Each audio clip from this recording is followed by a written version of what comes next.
I'm Anna Morgan, your career BFF. I own a boutique agency that does recruiting, consulting, and coaching, and I exclusively work with talent and people leaders.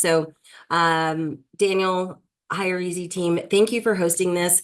One of the most common statements that I hear from recruiters that are in the job search is, how do I stay relevant? So you hit the nail on the head with staying relevant. So real quick, as far as top challenges, we could stay here all day and talk about the different challenges. We're experiencing some intense, I would say, growing pains. We have immense pressure to stay ahead of trends while navigating, working heavy rec loads, handling learning analytics, adapting to AI, managing overwhelming candidate flow, so many different things, representing organizations that don't have a strong employer brand. That's always fun. And then nourishing and reaching out to passive candidates. There's so much opportunity there. And then the back to office mandates. So many things that we're like fighting against, but we are a resilient bunch. And, I'm super happy to share with you, some of my experience around how do we stay relevant. What does that mean? It means adapting to change, keeping up with those technologies, evolving. Most of us are very fluid and adaptable and resilient. It's really being able to be flexible. And, relevancy is all about connection in my mind. It's about building communities, whether it's with job seekers, with peers, with the broader TA industry. And I'm going to talk to you today about audio events and how audio events can help us not only stay relevant, but lead and be thought leaders in this space. So I host two audio events. Ask a Recruiter, which has been going on for almost 2 years now. And through this platform, myself and several of my speakers have served over 10,000 job seekers. Rise of the Recruiter is a newer initiative where I've partnered with Tabitha Cavanaugh, give her a little shout out. And we are working towards, hosting a safe space where we can collectively elevate the TA community, because we are all raised differently, very similar to what Hire Easy and Daniel's doing here. So why audio events? Why should recruiters use audio events? We're going to get into that. So audio events really create like a personal conversational atmosphere that really allows participants to connect on a deeper level. So you can really hear the passion, empathy, the authenticity in someone's voice, and that fosters trust. And trust is a tipping point into starting a conversation, responding to a recruiter's DM, all different things. So, it's interactive. Unlike other forms of content, it's a two-way street. You can have this dynamic conversation. Audio events can be joined from anywhere. You're on the go, in the car, cooking dinner. There's no complicated setup. And you can engage in real-time conversations at your convenience. So I'm going to talk with you about 4 benefits that really have come from my lived experience of hosting these audio events. So number 1 is community building. So, I've invited some of the best to join me on stage, because helping job seekers, my own career development is about, bringing people together and learning from each other. Adam says here, like, one of the biggest things is always a sense of belonging. And that's important. We heard someone earlier that was laid off twice in 2 years. And, whether it's job seekers or someone in the recruitment space, to me, he said, the events are constant learning with the strongest recruiters and are constant learners who are always curious and want to be better. I don't know about y'all, but some of the places that I learn the best is just through conversations. I used to be that nerd that would love the role plays in the bullpen back in my agency days. So really just learning from each other. The second thing is, let's be honest, recruiters are terrible about putting the mask on their.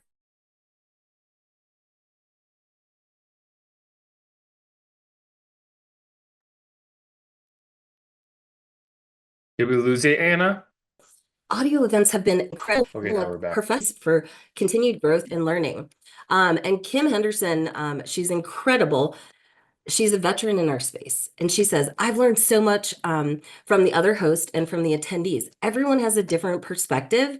And so the content discussed in questions cause her to think, ask, listen, and learn.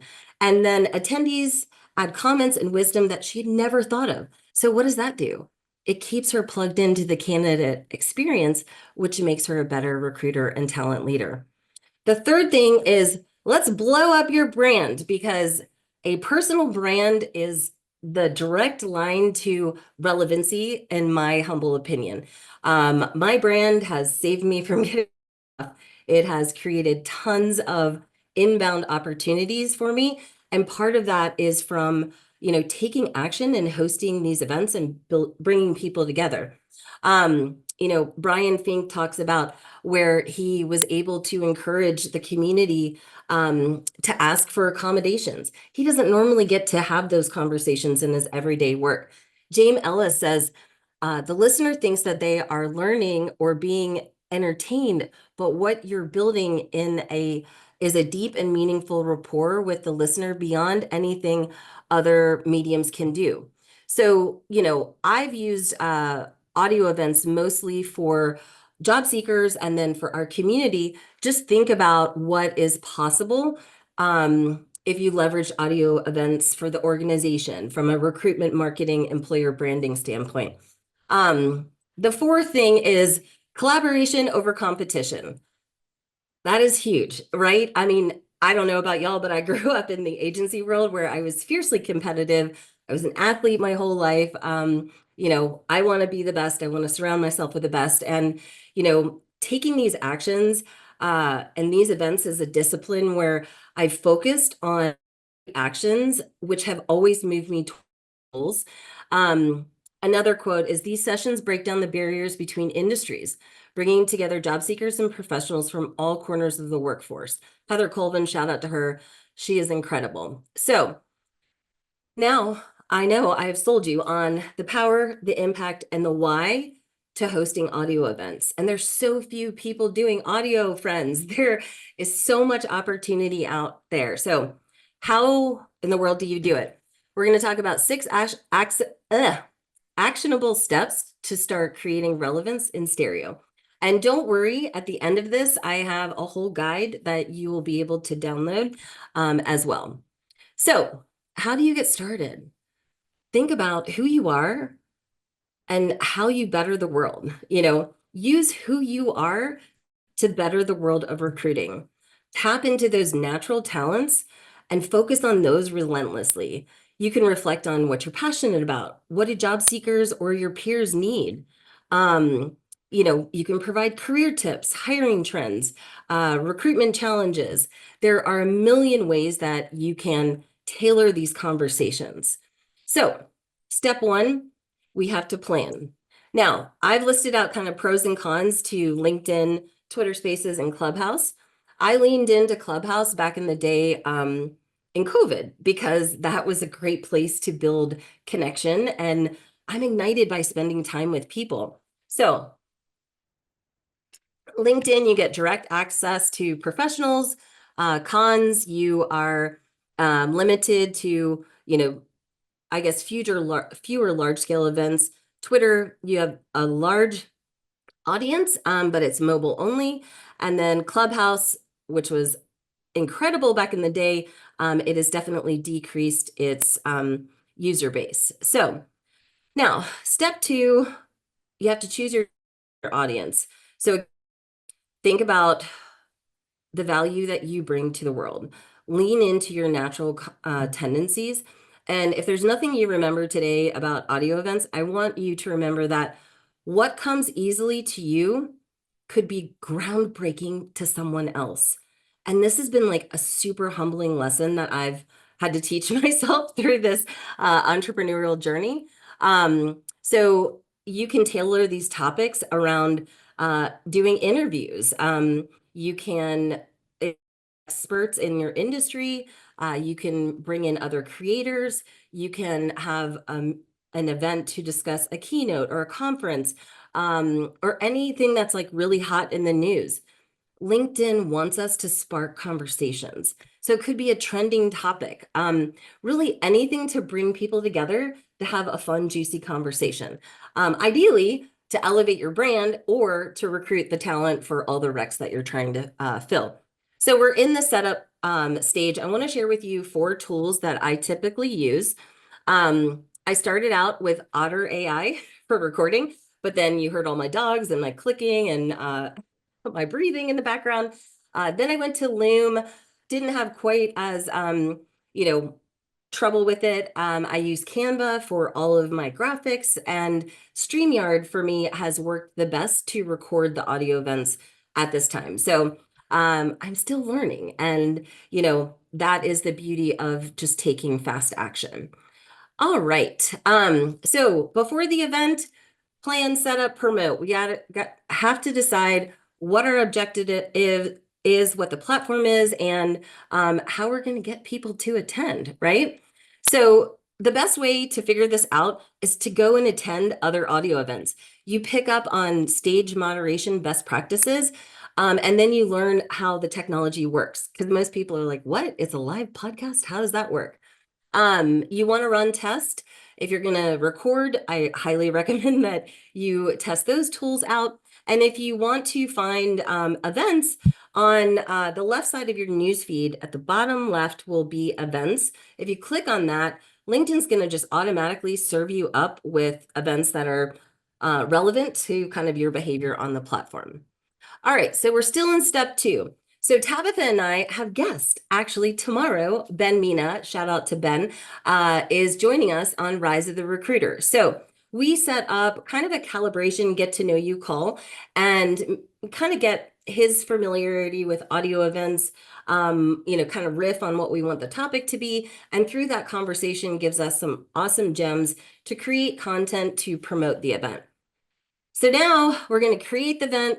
It's super simple on that page where you find the events. And again, you can just click into as if you're going to make a post, and you can click event and then follow the prompts. Super easy. All right. So a couple of best practices with creating the event is you want people to feel safe to attend your event. So I stick with one time a month on the 3rd Thursday of the month because I got super burned out on Clubhouse doing weekly Clubhouse rooms for 9 months. I do not recommend. The other thing is to keep a pattern, both in your event details, like mark your calendar, and in your visual graphics and branding. So I'm going to show you all a little bit of my journey from some of my first events. I did the Job Seeker Hotline with Michael Goldberg. I know a lot of you know him. I mean, that's really messy, but just start and think about your first recruiting call, your first meeting with a hiring manager. They're probably terrible, but that's how we learn, right? And how we grow. This was my Job Search Angels Day. Then I started Ask a Recruiter under another group. And remember, momentum is magic. And I mean, let's be honest, failures are a bitch, and that's how we learn. So today, again, remember, the way you get from unqualified to qualified is through action. And has been so, so key for me. So now promote, spread the word, leverage your network, create that event pattern, be consistent with your branding, and watch your community grow. And Daniel, I'm assuming you're going to jump in if anyone has any questions. Okay. So I just wanted to show a little visual of the power of having that, pattern with the visual aspect, what it looks like. Now that I'm doing Rise of the Recruiter and Ask the Recruiter, I have, a little bit of a mix up. But here's the thing about inviting connections. For the events that you host, you can only invite people that you're connected to. Hopefully, LinkedIn will change this. But what I have done to solve that is to create basically like an opt-in page where people can, and I'll show that to you in a second. And this is why it's helpful when you do have guests to encourage them to share. And if they are a speaker, they can invite their connections. So that's part of kind of